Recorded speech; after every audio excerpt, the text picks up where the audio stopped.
My parents sold my lake house to cover my sister's $150,000 wedding. They laughed and said, "Thanks for the wedding gift." I just smiled and told them to check their mail. The moment they opened it, their smiles disappeared. Can you imagine waking up one day to find out your own parents, the people who are supposed to protect you, secretly sold your most treasured possession, the home your grandfather left you, just to fund your sister's extravagant wedding? Because that's exactly what happened to me, Audrey. And the betrayal was a gut-wrenching punch to the soul I'll never forget. My family always had a clear hierarchy. My sister, Hannah, at the very top, and me, well, somewhere near the bottom. But this crossed a line I never dreamed possible. My grandfather, Jack, he was the one person in my family who truly saw me. While my parents were constantly distracted by Hannah's demands and her dramatics. Grandpa Jack, he'd take me fishing. He'd teach me how to fix things. He'd tell me stories about his own childhood. He was this amazing self-made carpenter who actually built his lake house with his own two hands back in the 70s. And I spent every single summer there, from the time I was 5 until I left for college. The lake house sat on 3 acres of prime, waterfront property on Lake Winnipesaukee in New Hampshire. It wasn't fancy by today's standards, just this rustic 3-bedroom cabin, but it had a massive stone fireplace, beautiful wooden beams, and windows that opened to this incredible, panoramic view of the water. The dock stretched 20 feet out into the lake, and I spent countless hours sitting there, my feet dangling in the cool water. Every single corner of that property held memories that defined my childhood. So, when Grandpa Jack passed away 6 years ago, everyone just assumed the lake house would be sold and the money divided up. But in his will, he specifically left it to me. I can still remember the exact moment his attorney read those words. To my granddaughter, Audrey, who appreciates the value of hard work and solitude, I leave my lake house and all its contents, in the hope that she will find the same peace there that I did. The look on my parents' faces? Pure, unadulterated shock. My mom recovered quickly, plastering on a smile that didn't quite reach her eyes. "How wonderful, Audrey. You always were Jack's favorite." The words sounded congratulatory, but the tone implied I'd cheated somehow. My dad just looked disappointed. He was probably already calculating all the money they just lost from a sale. Hannah, who was 27 at the time, she didn't even try to hide her feelings. But that property is worth a fortune now. Why would he leave it all to Audrey? I spent just as much time there as she did, which, by the way, was a complete lie. Hannah always found the lake house boring after a day or two. She preferred civilization, shopping, and socializing. This moment was just one example in a lifelong pattern. From childhood, our family operated with Hannah as the sun, and the rest of us as planets in her orbit. She was the pretty one, the social one, the one who needed things. I was the responsible one, the self-sufficient one, the one who was supposed to understand when resources went to Hannah instead. When Hannah wanted ballet lessons, my parents found the money. When I wanted to attend a summer architecture camp, I was told to save my babysitting money. When Hannah crashed her first car 3 months after getting her license, my parents replaced it. When I needed textbooks for college, I worked 2 jobs to afford them. Despite this insane imbalance, I managed to build a successful career as an architect. I put myself through school, secured internships through sheer hard work, and now I own a small but respected firm specializing in sustainable residential design. My parents? They acknowledged my success with mild surprise, almost as if they hadn't expected me to accomplish anything without their help. Hannah, meanwhile, bounced from job to job, always finding reasons why each position was beneath her or failed to appreciate her talents. None lasted more than 6 months. And throughout her 20s, my parents subsidized her rent, paid off her credit cards multiple times, and never once questioned her choices. When Hannah met James 3 years ago, my parents were thrilled. James came from money, worked at his father's investment firm, and seemed capable of maintaining the lifestyle Hannah felt she deserved. What they either didn't notice or chose to ignore was that James shared Hannah's tendency toward financial irresponsibility. He drove an expensive car, wore designer clothes, and took Hannah on lavish vacations, but he lived in an apartment he could barely afford and carried significant debt. When they announced their engagement last year, Hannah immediately started planning what she called her dream wedding. Initial discussions involved reasonable venues and guest lists. But within weeks, her vision had expanded dramatically. The guest list grew from 100 to 300 people. The local country club was replaced by an exclusive resort. The simple white dress became a custom designer gown. I was genuinely happy for my sister and even offered to help with the planning. I even suggested the lake house could be a beautiful rehearsal dinner venue, or maybe a location for pre-wedding photos. She dismissed it, and I just attributed it to her desire for more glamorous settings. I never, ever imagined the truth. As the wedding planning progressed, my parents started looking increasingly stressed during family dinners. My dad, normally quick to boast about business successes, became vague when asked how work was going. My mom developed this new habit of checking her phone whenever financial topics came up. When I directly asked if they were concerned about the wedding costs, my father dismissed the question with forced cheerfulness. "Your sister only gets married once," he said, though we all knew that was statistically unlikely given Hannah's history of brief, intense relationships. "We want her day to be perfect." I even offered to contribute a few $1,000s toward the wedding, even though it would strain my own budget. My mom almost seemed ready to accept before my father interrupted. "That's very generous, Audrey, but unnecessary. We have it under control." In retrospect, the signs were all there. I simply failed to imagine how far my parents would actually go to maintain the toxic family dynamic that had defined our lives for decades. 6 months before the wedding, the subtle hints that something was terribly wrong became impossible to ignore. Hannah's Instagram feed transformed into a showcase of pure extravagance. There was the reveal of her dress, which she mentioned had been handcrafted in France. There were sample photos from her chosen photographer, who I later learned charged $15,000 for a wedding package. There were weekly updates about custom floral arrangements, custom invitations, monogrammed everything. During a Sunday dinner at my parents' house, I casually mentioned I planned to spend a long weekend at the lake house to do some maintenance and check on the property. "Oh, you don't need to bother with that," my mother said quickly. "Your father hired someone to look after things." This was news to me. "Really? Who? I've been working with Ted Johnson for years." "Just someone new," my father replied suddenly, very interested in his mashed potatoes. "Ted retired." That was strange, since I'd spoken with Ted just 2 months earlier and he hadn't mentioned any plans to retire. I made a mental note to call him the next day. When I tried his number, it went straight to voicemail. I tried again later in the week with the same result. I told myself he was probably just busy, but something felt wrong. Around the same time, I noticed my parents had removed several family photos from their living room walls, specifically ones that included the lake house in the background. When I asked about this, my mother claimed they were being reframed. Then came the shopping spree. Hannah arrived at another family dinner wearing a diamond bracelet I had never seen before. "Early wedding gift from Mom and Dad," she explained, jangling it on her wrist. The following week, she announced she and James had booked a 3-week honeymoon to Bali and the Maldives, staying in overwater bungalows and private villas. The week after that, she pulled up in a brand new BMW, replacing her perfectly functional car. "Where's all this money coming from?" I asked my friend Sophia over coffee. "Hannah's wedding has morphed into something out of a celebrity magazine. And now there are all these expensive gifts, too." "Maybe James's family is contributing," Sophia suggested. "Didn't you say they have money?" The theory made sense, until I ran into James at a local restaurant where I was picking up takeout. He was having dinner with a colleague, and I stopped briefly to say hello. "Audrey, just the person I wanted to see," he said, giving me an unexpected hug. "I haven't had a chance to thank you properly." "Thank me for what?" I asked, confused. "For your incredibly generous contribution to the wedding," he said. "Hannah told me how much it means to her to have your support." I stood there, utterly bewildered. "My contribution?" James suddenly looked uncomfortable, realizing he might have spoken out of turn. "You know what? I think I misunderstood something Hannah said. Never mind." I left with my takeout and a growing sense of deep unease. The next strange incident occurred when I received a call from Dorothy Matthews, whose property bordered the lake house. "Audrey, dear, I wanted to check in about the sale. Will you still be coming up to visit occasionally? We'll miss seeing you around." My heart started pounding. "Dorothy, what sale are you talking?" There was a long pause. "Oh my. I think I may have spoken out of turn. Perhaps you should talk to your parents." I pressed for more information, but Dorothy suddenly remembered an appointment and ended the call. I immediately tried calling the lake house landline, something I rarely did since I usually just showed up. The number was no longer in service. I checked my online banking and noticed something else concerning. There had been 3 failed attempts to access my primary savings account, all using an incorrect password. The attempts had come from an IP address I didn't recognize. At this point, I could no longer ignore the mounting evidence. Something was happening with the lake house, and my parents were being deliberately deceptive. I decided to take a day off work and drive up to see the property for myself. The 3-hour drive from Boston to Lake Winnipesaukee gave me plenty of time to consider the possibilities. Perhaps my parents had rented out the lake house to help pay for the wedding, though they had no legal right to do so. Maybe they had borrowed against it somehow, though again they had no authority. The worst-case scenario seemed too awful to contemplate. I tried to reassure myself. My name was on the deed. The property taxes came out of my account automatically. Grandpa Jack's will had been crystal clear.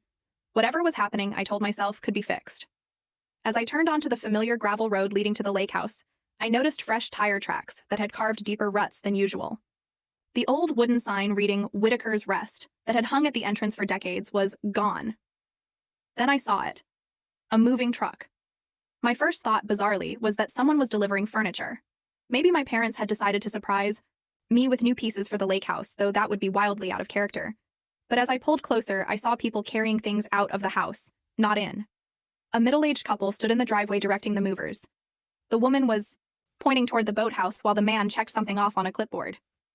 Neither was anyone I recognized. I parked my car and approached them, trying to remain calm. "Excuse me, what is going on here? This is private property." The woman turned to me with a friendly smile. "Oh, hello there. Are you from the neighborhood?" "No," I said firmly, my voice trembling slightly. "This is my house. I'm Audrey Whitaker. This property belongs to me." The couple exchanged confused glances. The man stepped forward, extending his hand. "I'm Robert Peterson, and this is my wife, Linda. There must be some mistake. We purchased this property 3 weeks ago. We closed on it last Friday." My legs nearly gave out beneath me. "That is impossible. I never sold this house. There must be some misunderstanding." Robert looked concerned now. He walked to his car and retrieved a folder of documents, which he handed to me. "Here are all the sale papers. We bought it from Thomas and Elizabeth Whitaker. Are they relatives of yours?" "My parents. They had sold my house without my knowledge or consent." I flipped through the documents with trembling hands, seeing my parents' signatures on page after page. Then I saw something that made my blood run cold. My signature. Or rather, a poor imitation of it. "This is not my signature," I said, my voice barely above a whisper. "I didn't sign these papers. I never agreed to sell this property." The Petersons looked horrified. "We had no idea," Linda said, her face pale. "The sale went through a realtor and everything seemed legitimate. We've already sold our previous home." I handed the papers back, struggling to maintain composure. "I'm sorry, but I need to speak with my attorney. This property was left to me by my grandfather. My parents had no right to sell it." I somehow managed to get back to my car before the tears came. I sat there sobbing uncontrollably, staring at the home that had been mine yesterday, and now apparently belonged to strangers. Through the windshield, I could see the Petersons having an animated discussion, occasionally glancing my way with concerned expressions. After pulling myself together enough to drive, I headed straight to the county records office. The clerk was sympathetic as I explained the situation and helped me locate the relevant documents. Sure enough, there was a record of the sale dated 3 weeks earlier. The property had sold for $375,000, which I knew was at least $175,000 below market value. The sale had been rushed, with the buyers paying cash. As I was leaving the records office, my phone rang. It was Dorothy Matthews. "Audrey, I've been feeling terrible since our call. I think you should know what I overheard. I was at the general store about a month ago when your parents came in. They were talking about using the lake house money for Hannah's wedding. Your father specifically said they needed to take care of it before you found out. I assumed you had eventually agreed to the sale. I'm so sorry." I thanked Dorothy for the information and asked her to email me a written statement of what she'd heard, which she agreed to do. My next call was to my friend Stephanie, who worked as a real estate attorney. I explained the situation as calmly as I could, though my voice broke several times. "They forged my signature, Steph. They sold my house to pay for Hannah's wedding." "Jesus, Audrey, that's not just unethical. That's criminal. Forgery, fraud, theft, you name it. Do you want me to meet you somewhere? You shouldn't be alone right now." We arranged to meet at her office in Concord. On the drive there, I received a notification from my bank about another attempted access to my account. It was as if learning about the house had opened my eyes to a whole pattern of deception. Stephanie reviewed the documents I had obtained and confirmed my worst fears. "This is open and shut, Audrey. Your parents had no legal right to sell the property. The forged signature is clear fraud. We can get the sale reversed, though it will be messy and take some time. The poor buyers will have to be compensated for their trouble. Do you want to pursue criminal charges against your parents?" The question hit me like a physical blow. Did I want my own parents arrested? Despite everything, the answer was no. I wanted justice. I wanted my property back, but I didn't want to see my parents in handcuffs. "I want to handle this carefully," I said finally. "Hannah's wedding is in 3 weeks. I don't want to detonate this bomb before then." Stephanie looked skeptical. "You're going to let them go through with the wedding using your money after what they did?" I had been asking myself the same question. Part of me wanted to burn it all down immediately, to call the police and my parents and Hannah and expose everything. But another part, the strategic part, suggested a different approach. If I confront them now, it will be chaos. The focus will be on saving the wedding, not on what they did. Emotions will be running high, and somehow, I'll be positioned as the villain for ruining Hannah's special day. If I wait until after, there's nowhere to hide. The deed is done, literally and figuratively. Stephanie nodded slowly. "That makes sense. So what's the plan?"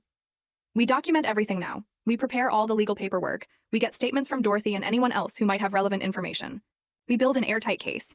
And then the day after the wedding, we deploy it. Cold, Stephanie said with grudging admiration. But fair. As I drove home that evening, my phone buzzed repeatedly with texts from my mother asking about wedding details, and Hannah sending photos of floral arrangements. The cognitive dissonance was staggering. They were carrying on as if nothing had happened, as if they hadn't just committed a crime against me. I didn't respond to any of the messages, unsure I could maintain the facade of normalcy. That night, I barely slept, alternating between rage, grief, and disbelief. By morning, one thing was clear. I would get my lake house back, and my family would never be the same again. The engagement party was scheduled at the Langham, a 5-star hotel in Boston. Hannah had originally planned something more intimate at our parents' country club, but as with everything else, her vision had expanded dramatically. I considered not attending, but that would raise questions I wasn't ready to answer yet. I arrived 20 minutes late, partly due to anxiety and partly as a small act of rebellion. The hotel's grand ballroom had been transformed with thousands of white orchids, crystal chandeliers, and ice sculptures. A string quartet played in one corner while uniformed staff circulated with champagne and hors d'oeuvres. Hannah spotted me immediately and rushed over, resplendent in a beaded white gown that could easily have passed for a wedding dress itself. Audrey, finally! I was worried you wouldn't make it. Isn't this amazing? Wait until you see the cake. I hugged her stiffly, searching her face for any sign of guilt or complicity. All I saw was her usual self-absorbed excitement. It's certainly elaborate for an engagement party, I managed to say. Hannah waved dismissively. You only get engaged once. Well, to the right person anyway, she giggled, as though her 2 previous broken engagements were charming quirks rather than concerning patterns. Where are Mom and Dad? I asked, trying to sound casual. Over by the champagne fountain. They're talking to the wedding planner about adding fireworks to the reception. Can you believe it? Actual fireworks. I made my way across the room, stopping to greet family friends and relatives. Everyone was buzzing about the spectacular wedding plans, with several people commenting on how generous my parents were being. Each compliment felt like a knife twist. I finally spotted my parents near an actual flowing fountain of champagne, deep in conversation with a sharp-dressed woman who I assumed was the wedding planner. I approached just close enough to overhear without being noticed. The fireworks display will add $20,000 to the budget, the planner was saying. But the photos will be absolutely worth it. Plus, we've had a cancellation at the estate, so we can now offer the premium garden space for the cocktail hour at only an additional $5,000. My father nodded, though I could see tension around his eyes. Hannah deserves the best. Let's add both. The wedding planner beamed and walked away to make notes, and my mother touched my father's arm. Are you sure, Tom? We're already so far over budget. It's fine, he said firmly. The house money covered the essentials. We can put the extras on the equity line. I felt physically ill. The house money. My house money. Before I could decide whether to confront them immediately, Hannah clinked a spoon against her glass and called for everyone's attention. She and James stood on a small platform at the front of the room. James and I want to thank everyone for coming tonight to celebrate with us, Hannah began, and we especially want to thank my amazing parents who are making our dream wedding possible. The crowd applauded as my parents waved modestly. And a special thank you to my sister Audrey, Hannah continued, finding me in the crowd, for her incredibly generous wedding gift. We couldn't have done any of this without you, sis. All eyes turned to me. I froze, unable to respond as the room erupted in applause. James raised his glass in my direction, and my parents both smiled broadly, raising their glasses as well. Thanks for the wedding present, my father called out, to appreciative laughter from the guests. I managed a tight smile and a slight nod, then immediately headed for the restroom. I locked myself in a stall and tried to control my breathing, which had become rapid and shallow. They were publicly thanking me for a gift I never gave, for money stolen through fraud and forgery. The audacity was breathtaking. After splashing cold water on my face, I returned to the party determined to maintain my composure. I needed to continue gathering information, not create a scene. I circulated through the crowd, accepting congratulations for my generosity with non-committal smiles. My Aunt Patricia cornered me by the dessert table. Audrey, darling, such sad news about selling the lake house. I know how much it meant to you, but what a wonderful sister you are to make such a sacrifice for Hannah's happiness. I nearly choked on my champagne. What exactly did you hear about the lake house, Aunt Patricia? Just that you decided to sell it to help fund the wedding. Your mother mentioned you were having second thoughts, but she assured me you came around to the idea. She said you realized you weren't using it enough to justify keeping it. Each word was another revelation of the narrative my parents had constructed. They were not just thieves. They were actively working to control the story. As I made my way through the party, I saw evidence of the lake house money everywhere. The custom ice sculpture depicting Hannah and James dancing had cost thousands.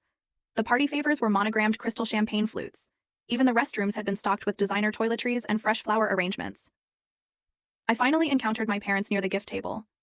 My mother embraced me warmly, as if nothing was wrong. "Audrey, you look beautiful tonight. That blue really brings out your eyes." "Thanks, Mom. Quite a party." "Only the best for your sister," my father said, putting his arm around my shoulders. "We're so proud of you both, you know. Hannah with her upcoming marriage and you with your successful business." I wondered if he realized the irony. Hannah was being rewarded with a $150,000 wedding for finding someone to marry, while my years of hard work building a business from nothing merited only a casual mention. "The lake house sold quickly," I said, watching their faces carefully. My mother's smile faltered for just a millisecond before she recovered. "Oh, have you been up there recently?" "I met the new owners," I said, keeping my voice neutral. "The Petersons. They seem nice." My parents exchanged a quick glance. My father cleared his throat. "Yes, well, property values in that area have really peaked. It was a good time to sell." "Funny," I said, still smiling. "I don't remember putting it on the market." Another glance between them. My mother laughed nervously. "Audrey, this is hardly the time or place for this discussion. We should focus on celebrating Hannah's engagement." "You're right," I said, my smile widening. "We'll have plenty of time to discuss it later." I left the party shortly after, unable to stomach any more of the farce. In the Uber home, I called Stephanie and updated her on everything I had learned. "They're gaslighting you now," she said. "Creating a narrative where you agreed to the sale. This actually strengthens our case. It shows consciousness of guilt." "They seem to think they'll get away with it," I said, staring out at the Boston skyline. "They have no idea what's coming." The next morning, I met Stephanie at her office to formalize our strategy. She had already drafted a preliminary legal brief outlining the unauthorized sale and forged documents. "Here's what we know," she said, pulling up a document on her computer. "Your parents sold the property for $375,000 on June 5th. The buyers paid cash, likely attracted by the below-market price. Your parents forged your signature on multiple documents, including the deed transfer. They appear to have accessed the funds immediately, as evidenced by the timing of deposits into their account and subsequent withdrawals for wedding expenses." "How did they get away with this?" I asked. "Don't these documents require notarization?" "That's our next avenue to investigate," she replied. "Either they found a notary willing to overlook the forgery, or more likely, they forged the notary signature as well. We'll need to track down whoever supposedly notarized these documents." I rubbed my temples, feeling a headache building. "What about the buyers? The Petersons? Where do they stand legally?" "They are innocent purchasers, but unfortunately they don't have clear title. A forged deed cannot transfer ownership no matter how innocent the buyer. The good news for them is they will have recourse against your parents for fraud. The bad news for everyone is this will be messy." We spent the next hour outlining our approach. Stephanie would file for an emergency injunction to prevent any further financial transactions related to the property. She would also prepare documents to report the forgery to the district attorney's office, though we would hold off on filing those until after the wedding. "We should also consult with a criminal attorney," Stephanie suggested. "The DA may want to pursue charges regardless of your wishes once this comes to light." She connected me with Martin Kleen, a criminal defense attorney who occasionally worked with her firm. He agreed to meet us for lunch. "This is a clear case of fraud, forgery, and theft," Martin said after hearing the details. "The DA could absolutely pursue charges, and with the evidence you have, conviction would be likely. Your parents could be looking at substantial fines and potentially jail time." The thought made my stomach turn. "Is there any way to resolve this without criminal charges?" "Possibly," Martin said. "If they immediately acknowledge what they did, return all the money, and make restitution, the DA might be persuaded to accept a plea deal with probation rather than incarceration. But that depends on many factors, including the DA's discretion and your parents' cooperation." Over the next week, I assembled a comprehensive file documenting every aspect of the fraud. Dorothy Matthews provided a written statement about the conversation she had overheard. I obtained bank records showing the suspicious deposit into my parents' account. Stephanie located the notary whose stamp appeared on the documents, who confirmed she had never notarized those papers, and would provide an affidavit stating her stamp had been used fraudulently. Most damning of all, I found online posts from Hannah about wedding expenses that directly correlated with withdrawals from my parents' account after the lake house sale. In one post, she shared photos of her $15,000 dress. On the same day, my parents withdrew that exact amount. "What about the emotional impact?" I asked Stephanie during one of our planning sessions. "I want them to understand what they've taken from me. It wasn't just property. It was my connection to my grandfather, my memories, my future plans for that place." "That's why I suggested the letter," Stephanie said. "The legal documents handle the factual and financial aspects. The letter is where you can address the personal betrayal. I spent days drafting, revising, and redrafting that letter. How do you adequately express the feeling of having your own parents steal from you? How do you convey the depth of betrayal when the people who should protect you decide your inheritance is theirs to take?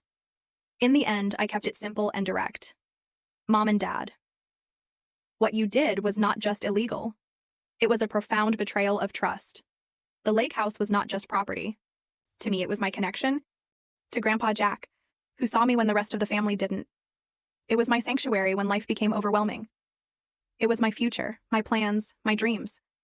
You took that from me without asking. You forged my name. You lied to everyone, creating a fiction where I had consented. You spent the money on one day of celebration for Hannah, prioritizing her desires over my rightful inheritance. I am pursuing all legal avenues to reclaim what is mine. The attached documents outline the serious, legal consequences of your actions.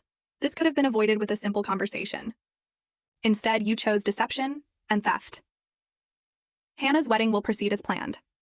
I will not punish her by disrupting her day, though I have serious questions about her knowledge of and complicity in this scheme. But once the wedding is over, there will be a reckoning. Audrey.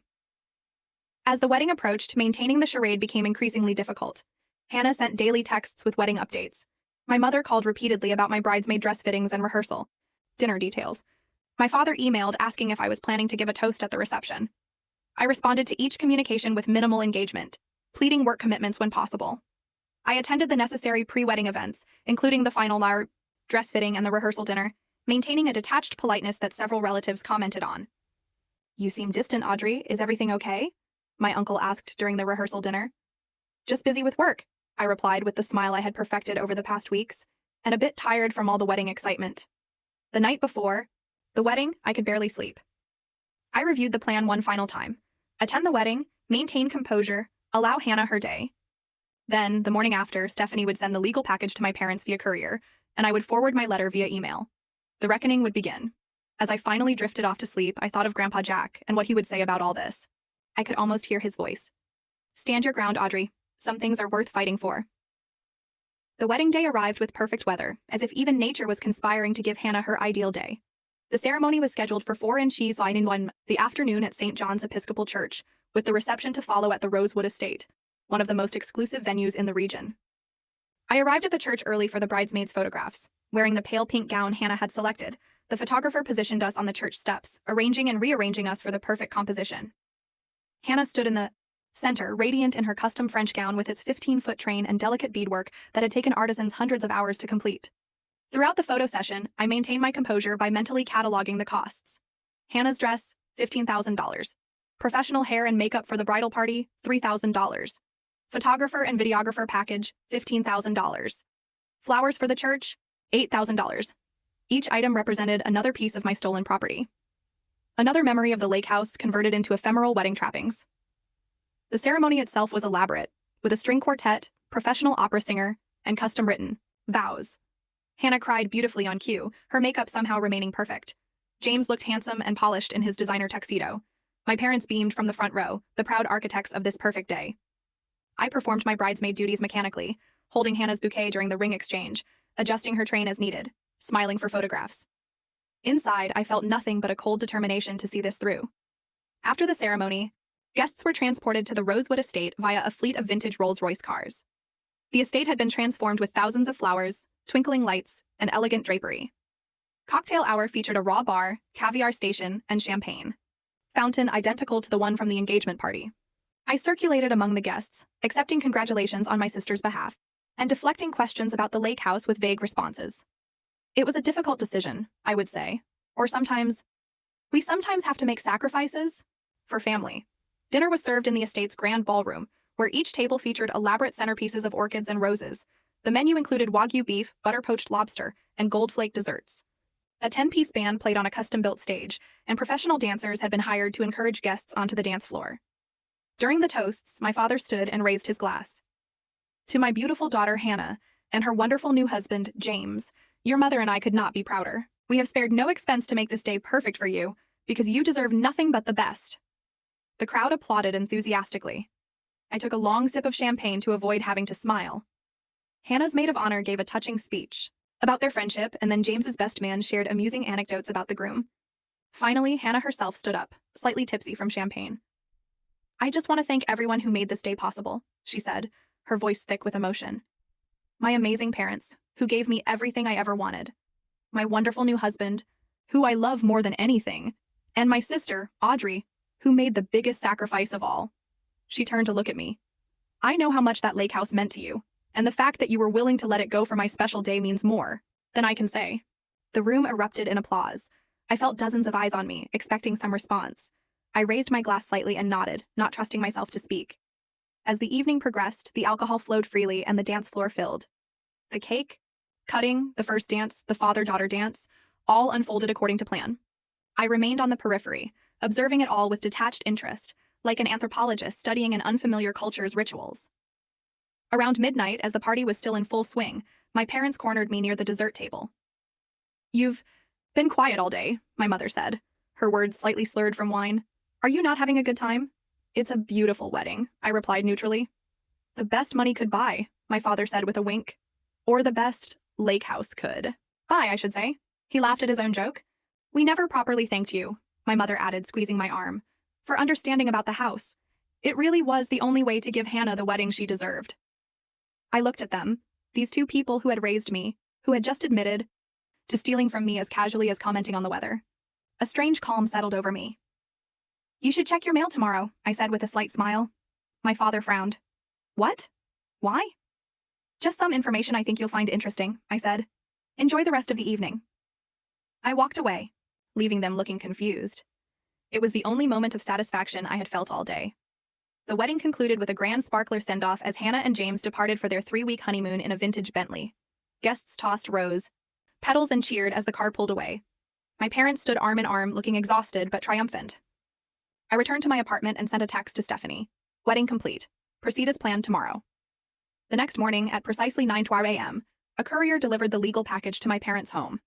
It contained documentation of the forgery, statements from witnesses, bank records showing the transfer of funds, and legal notices of the actions being taken to reverse the sale and investigate the fraud. Simultaneously, I sent my letter via email to both my parents. At 9:01, my phone began ringing. First my father, then my mother, then back to my father again. I let each call go to voicemail. At 9:30, the texts started. "What is this, Audrey? Call us immediately," from my father. "There has been a terrible misunderstanding. Please answer your phone." From my mother. "You cannot do this to us. To your sister. We need to talk," my father again. I did not respond to any of them. By noon, other family members began calling.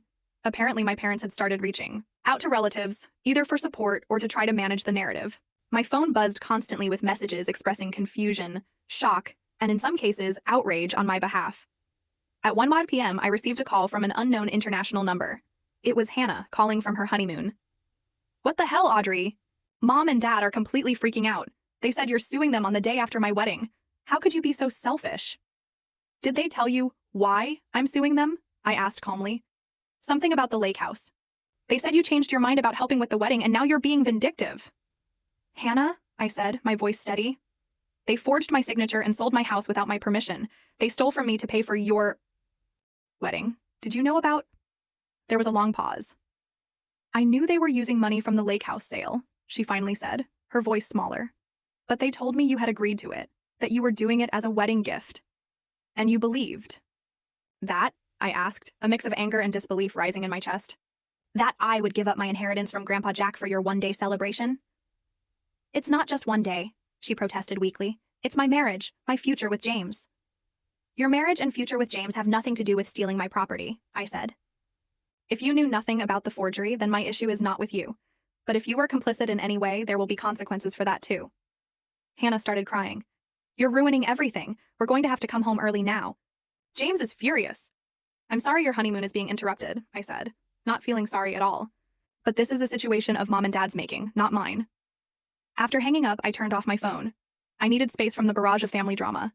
Instead, I called Stephanie from my landline for an update. "Your parents contacted my office," she reported. "They're asking for a meeting, saying they want to resolve this as a family without legal involvement." "Too late for that," I said. "What about the Petersons?" "They're understandably upset. I've explained the situation and they're cooperating with the process to unwind the sale. They will be seeking damages from your parents for the fraud, but they're not blaming you." By evening, I turned my phone back on to find dozens of missed calls and messages. Most notably, a text from my father. Family emergency meeting tomorrow at our house. 2 p.m. Please come. We need to fix this. I consulted with Stephanie and Martin, who both advised me not to meet with my parents alone. We agreed that Stephanie would accompany me as my legal representation. When we arrived at my parents' house, the next day, I was surprised to find not just my parents waiting, but also Hannah and James, apparently back early from their honeymoon, my father's brother, Uncle Steve, and my mother's sister, Aunt Patricia. Clearly, my parents had called in reinforcements. My father looked shocked when I walked in with Stephanie. Who is this? We said family only. This is Stephanie Miller, my attorney, I said. She goes wherever I go for discussions about this matter. We don't need lawyers for a family discussion, my mother protested. This stopped being just a family discussion when you committed fraud, I replied. The room fell uncomfortably silent. Hannah sat on the couch, looking pale and tired, still in traveling clothes. James stood behind her, his face tight with anger. Uncle Steve and Aunt Patricia exchanged uneasy glances. My father tried a different approach. Audrey, honey, we know you're upset. There was a misunderstanding about the lake house. We thought we had your implicit consent. Implicit consent? I repeated, my voice rising slightly. You forged my signature on legal documents. You sold property that didn't belong to you. You took hundreds of thousands of dollars that were not yours to take. Which part of that was? A misunderstanding? We were going to pay you back, my mother said weakly. With what money? When? Was there a plan, or were you just hoping I wouldn't find out until it was too late? No one answered. I opened my laptop and connected it to their television. Let me show you exactly what happened so there's no more room for misunderstandings. Over the next 30 minutes, I presented the evidence Stephanie and I had compiled. The forged documents with my fake signature, bank records showing the transfer of funds, directly correlating with wedding expenses, a timeline of events showing the deliberate deception, Dorothy Matthews' statement about the conversation she overheard, proof that the notary's signature and stamp had also been forged. When I finished, the room was deathly quiet. Hannah was openly crying. James looked like he wanted to be anywhere else. My aunt and uncle appeared horrified. Do you have any idea what you've done? I asked my parents, my voice thick with emotion. Not just legally, but to our family, to our relationship. You stole from me. You violated my trust in the most fundamental way possible. For what? So Hannah could have gold flakes on her wedding cake? My father finally spoke, his voice subdued. We made a terrible mistake. We got caught up in giving Hannah the wedding she wanted. We told ourselves we would figure out how to make it right with you later, by creating a false narrative where I had agreed to sell, by gaslighting me and lying to the entire family. I finished for him. We panicked, my mother admitted. Once we started down this path, we didn't know how to stop.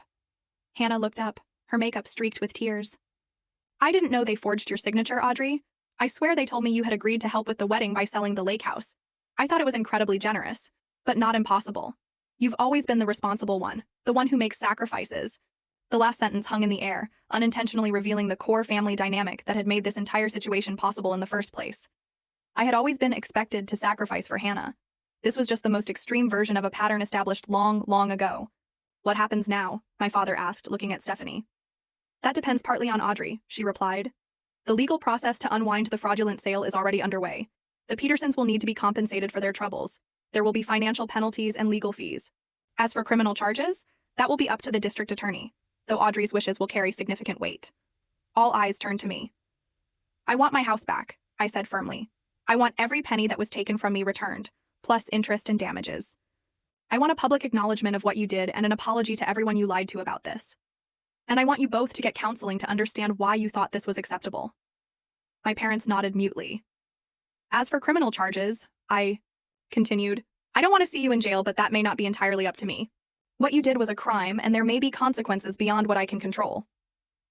Uncle Steve cleared his throat. I had no idea any of this was happening. Tom, Elizabeth, what were you thinking? This is your daughter, your own child.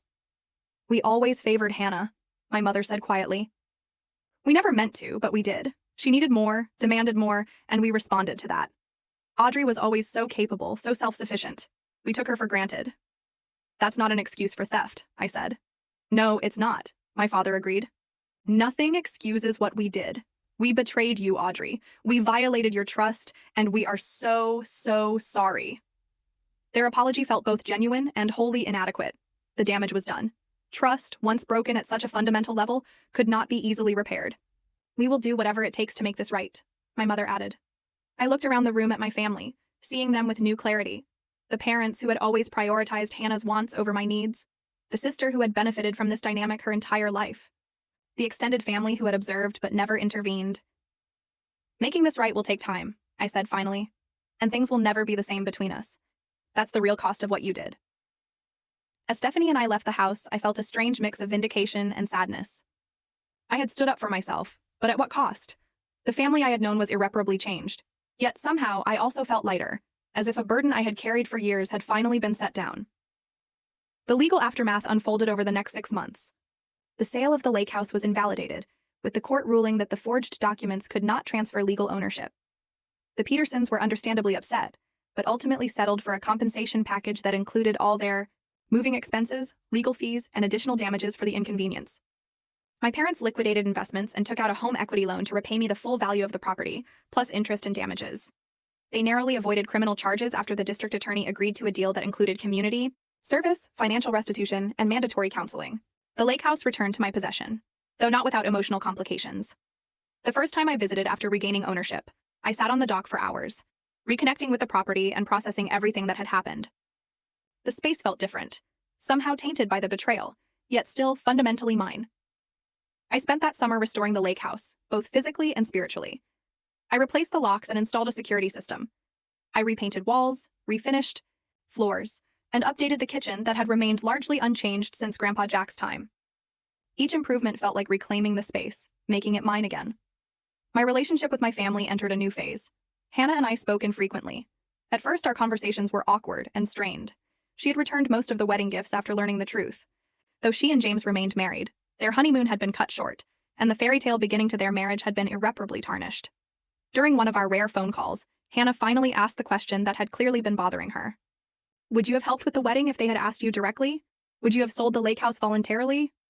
I considered the question carefully. No, I said finally. The lake house was never mine to give away for a wedding. It was Grandpa Jack's legacy, his life's work. He entrusted it to me specifically because he knew I valued it for what it was, not what it could be converted into.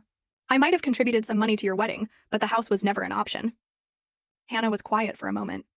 I think I always knew that, she admitted. Maybe that's why I never questioned their story too deeply.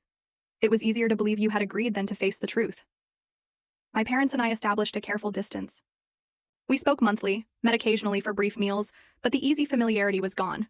They continued with their counseling, gradually coming to terms with the damage they had caused and the patterns that had led to their actions. We always thought we were doing what was best for both of you, my mother said during one difficult conversation. Hannah seemed to need more support, more attention, more resources. You were so capable, so independent. We told ourselves it balanced out somehow. It never balanced, I replied. You took my independence as permission to give everything to Hannah. Being self-sufficient became a punishment. My father nodded slowly. We see that now. We failed you, Audrey. Not just with the lake house, but throughout your life.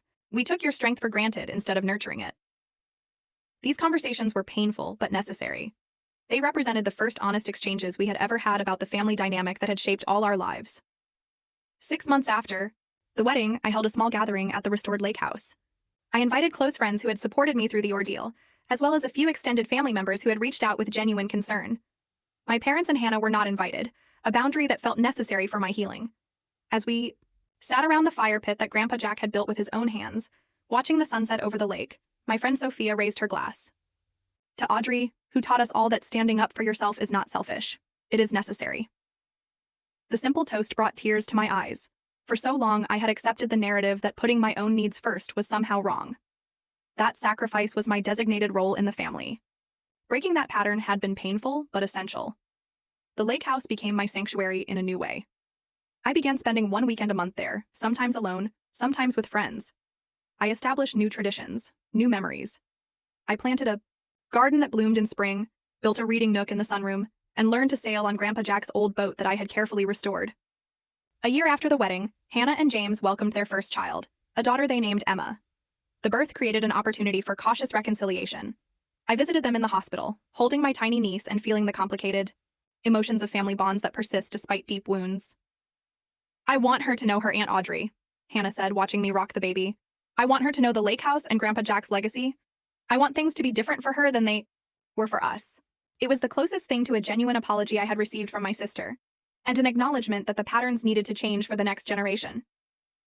2 years after the wedding, I invited my parents to the lake house for the first time since the incident. It was a brief visit, just an afternoon, but an important step. They walked through the renovated space with visible emotion, noting the changes I had made while respecting the original character of the home. "Jack would be proud of what you've done here," my father said quietly, running his hand along the original woodwork. "He always said you understood the value of this place in a way the rest of us never did." My mother paused by the framed photo of Grandpa Jack that I had placed prominently in the living room.